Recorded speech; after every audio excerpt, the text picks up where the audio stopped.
E aí, meus amigos, tudo bem? Beleza, galera? Seu amigo, pastor Kleber Leu Virgílio. Estamos aí com mais um momento, minutos da manhã com Deus aqui. Hoje nós estaremos falando um pouquinho sobre a perseverança. Por quê, irmãos?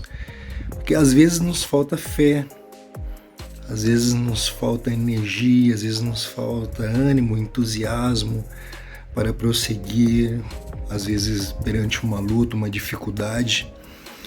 Mas uma coisa que não pode faltar em você, uma coisa que você nunca pode deixar de fazer é perseverar na presença de Deus, é persistir na presença de Deus, porque às vezes tem muitos milagres que alcançamos na perseverança, às vezes até com pouca fé, ou praticamente quase nenhuma fé, mas a perseverança nos faz alcançar a graça e a glória de Deus. Vamos ler um versículo aqui, para que nós possamos biblicamente explicar isso, sobre a explicação aqui na parábola da semeadura, do semeador, qual Jesus fez. Eu vou falou, né? Eu vou pôr aqui alguns versículos, só o último versículo chave, que no caso fala quando semeou em terra boa, para que nós possamos meditar e você possa compreender então. No livro do Evangelho do Senhor Jesus Cristo, segundo Lucas, o médico Lucas, no capítulo 8, do versículo 1, versículo 8, diz assim: outra, enfim, caiu em boa terra, cresceu e produziu 100 por um. Dizendo isso, Jesus clamou: quem tem ouvidos para ouvir, ouça. E a explicação o próprio Jesus dá aos seus discípulos aqui embaixo, no versículo 15 dessa mesma semente, que os discípulos pediram uma explicação que eles não haviam entendido. Então Jesus explicou para eles e disse assim: a parte que caiu na terra boa, estes são os que, tendo ouvido de bom e reto coração, retêm a palavra, e estes frutificam com perseverança. Você entendeu? Ou seja, a perseverança em Deus, nas coisas de Deus, em permanecer na palavra de Deus, permanecer no caminho, permanecer naquilo que Deus colocou no seu coração, permanecer te traz frutos e resultados, e você produz. Uma outra passagem que nós possamos ver que é algo mesmo que acontece foi com Naamã. Lembra daquele chefe do exército da Síria, um homem poderoso e que era leproso? Alguns estudiosos vão dizer que aquela lepra de Naamã ele adquiriu havia pouco tempo, não havia tanto tempo. É uma especulação, a Bíblia não fala se ele nasceu leproso ou se ele adquiriu por algum tempo, mas o fato é que ele estava sim doido para se livrar, ele já estava procurando vários meios para se livrar daquela lepra. Isso nos leva a entender que não havia muito tempo que ele se estava leproso, porque se a pessoa tivesse nascido, se ele tivesse nascido leproso, talvez ele estaria mais conformado com aquela doença. E o que aconteceu? No cativeiro do povo de Israel foi uma jovem, e ela foi trabalhar na casa de Naamã, ela servia a esposa de Naamã, e quando aquela jovem viu Naamã todo leproso, e o problema, e as dificuldades, e o quanto ele queria ficar livre daquilo, ela disse para a sua senhora, para a esposa de Naamã: olha, se ele tivesse lá em Israel, se ele tivesse lá perante o profeta de Israel, ele seria curado dessa lepra, porque lá tem um Deus que pode curar e livrar. Ele deu testemunho do profeta, do poder de Deus naquele lugar. Naamã, então, assim como quando ele recebeu essa notícia, quando ele ouviu, ele nem questionou, ele não quis nem saber do que se tratava daquela menina, e ele conversou com o seu rei, o rei mandou cartas lá para o rei de Israel, e falou e na carta estava escrito: Rei de Israel, aqui está meu servo Naamã, chefe do meu exército, e eu quero que ele seja curado. E aí, se você ler lá, desculpa, eu não falei no livro de 2 Reis, no capítulo 5, essa cura de Naamã. Você pode ir depois lá e estar lendo e conferindo. Então, quando ele chegou lá, o rei ficou aflito, então o profeta Eliseu viu que o rei estava aflito e falou: olha, rei, não precisa ficar aflito não, manda ele vir aqui que ele vai ver que existe um Deus aqui em Israel, que é o Deus do impossível, que vai fazer sim. Naamã foi lá perante o profeta nem atendeu ele. O profeta mandou o seu servo lá, falou: provavelmente mandou Geazi, né, que era mas ele tinha outros também.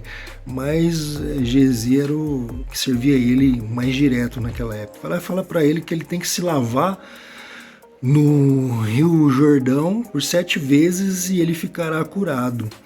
Quando Naamã, que era um homem de postura, um homem da alta, lá da Pérsia, lá, e do seu país, quando ele ouviu isso, ele conhecia o Rio Jordão, ele sabia que as águas do Rio do Jordão eram lamacenta, era uma água suja.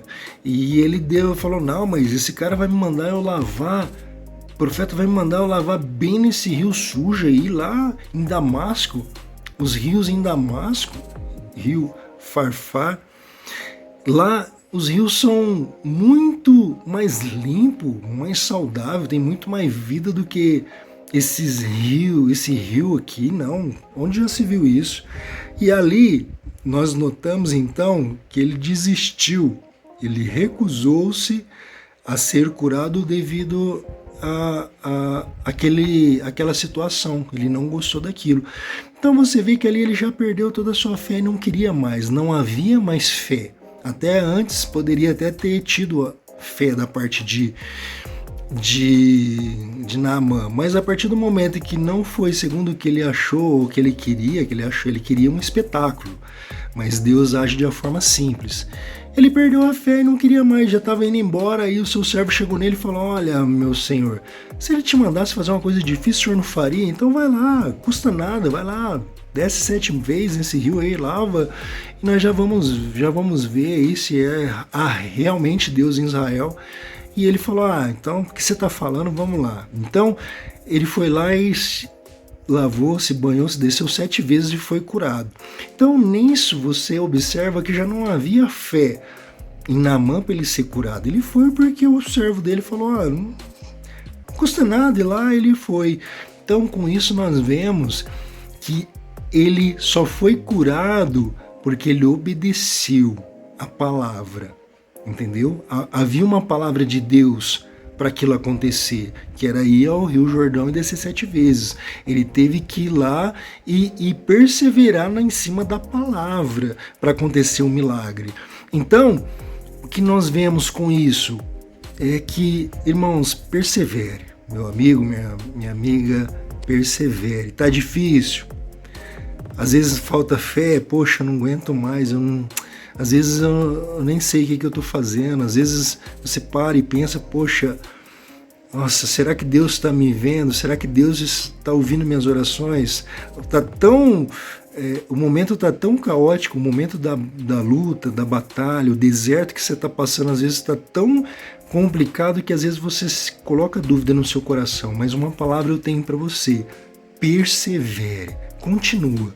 A palavra de Deus diz que aquele que for fiel até o fim será lhe dada a coroa da vida. Ou seja, seja fiel até o fim, persevera que Deus tem resultado, bênção. Naamã foi curado da lepra, milagre acontece. Nós acabamos de ler ali, a palavra entrou no seu coração, foi pregada, você leu essa palavra, você sentiu que era de Deus para sua vida, você leu na Bíblia e você sentiu que era de Deus para sua vida. Persevera em cima dessa palavra que vai ter vitória sim. Porque às vezes pode te faltar um pouco de fé, pode te faltar esperança, mas a perseverança em cima da palavra de Deus vai resultar em frutos, vai resultar em vitória na sua vida, assim como Jesus explicou para os discípulos. A perseverança, ela vai trazer vitória. Então, persevere. Às vezes dá vontade de desistir, sim, nós somos seres humanos, somos falhos. Às vezes dá vontade de jogar tudo pro alto. São pessoas nos criticando, são pessoas que às vezes você sabe e conhece o seu valor, mas as pessoas não estão nem aí e tentam até te rebaixar. E você fez tanto e hoje nada de reconhecimento, irmãos. Espere de Deus. O resultado, a glória, a honra, tudo vem de Deus. Deus vai te exaltar. Ele vai te honrar, mas persevere, tá bom? Então, persevere naquilo que Deus colocou no seu coração. Às vezes você tem um desejo de empresário, sabe? Deus já colocou no seu coração, mas você tem medo, aquilo não deixa você prosseguir a sua empresa ou o seu novo objetivo, seja ele qual for. Você ainda tem medo no seu coração? Não. Se Deus colocou no seu coração, é palavra de bênção na sua vida. Persevere e vai ter resultado e você vai ser bênção, você vai prosperar, você vai conseguir, você vai ser cabeça e não vai ser cauda, em nome de Jesus, tá bom? Persevere que Deus tem vitória para sua vida. Deus te abençoe então, seu amigo Pastor Kleber Leo Virgílio, com mais um Minutos da Manhã com Deus. Deixa o seu like aí, deixa aí, inscreva no canal que cada dia mais nós vamos estar subindo vídeo para abençoar a sua vida e te motivar e fazer você ser vitorioso no nome de Jesus. Deus te abençoe, fique com Deus, em nome de Jesus.